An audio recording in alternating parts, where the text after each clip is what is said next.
Fat fuck redemption. Bill, I'm a 35-year-old guy, and I've been a big fat fuck for most of my life. Well, you know what, sir? The first step is admitting it.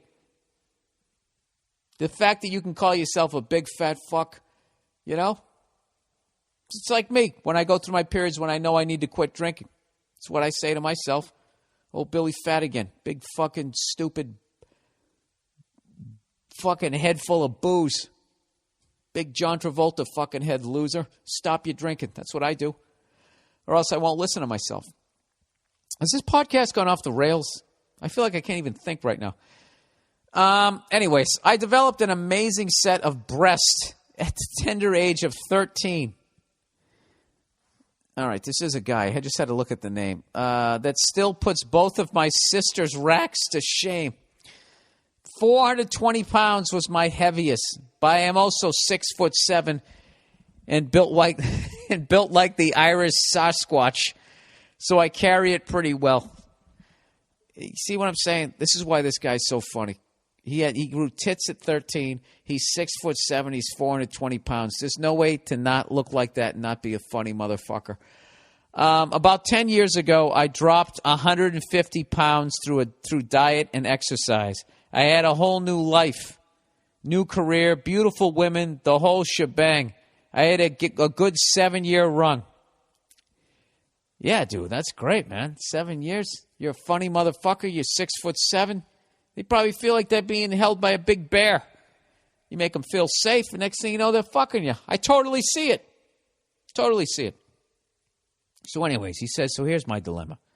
About 3 years ago, I got off the track and put a lot of the weight back on and haven't had a girlfriend the whole time, mostly by choice. You went into some self-loathing thing. I'm back in the groove now, dropping the weight and getting healthy again. I want to settle down and start something serious with the woman of my dreams, but I still have about 50, 60 pounds to work off. In a perfect world, it would be all about inner beauty and personality and shit, but let's be realistic.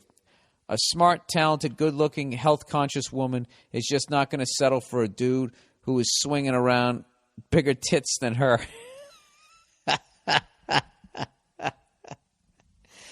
You know what, dude? Personality goes a long way, but you're 100% right when you're talking about the man tits. You got to get rid of them. He says, I suck at casual dating, and I tend to get sucked into long-term relationships very easily.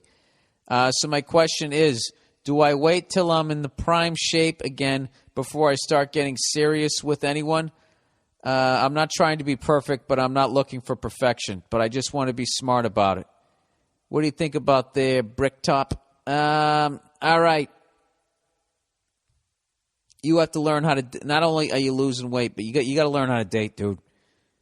All right. You've addressed that you're a fat fuck and you're dealing with that. You also got to address that you're codependent and you're fucking lonely. All right. And it sucks. If you're codependent, you're a relationship guy.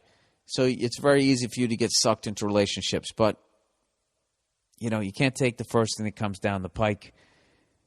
So what you this is the deal. You so know that you get sucked into a relationship. This is what I think. That you're like, all right, so if I'm going to get sucked into a relationship, I have to look the best that I can possibly look. So when I do get sucked into a relationship, I got a fucking, top shelf girl that I'm doing it with.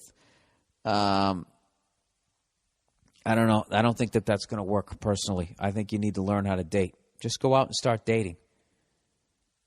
And why don't you say that? I would say that on the date. So where's this going? Just be like, you know what? I'm in a period in my life when I'm trying to learn how to date. What does that mean? It means that I'm a relationship guy, and I tend to get sucked into relationships. And next thing you know, I'm in a relationship with someone I should have just had 1 or 2 dates with. So, I'm not trying to be, I'm just being upfront. That's where I'm at right now.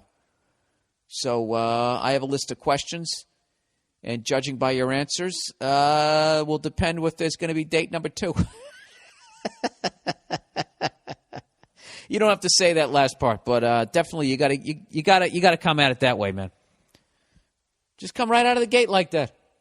You know something? You'll get some fucking ass, even with your goddamn tits, talking like that. You walk into a bar, right? You sit there. You already got a sense of humor. You make them fucking laugh.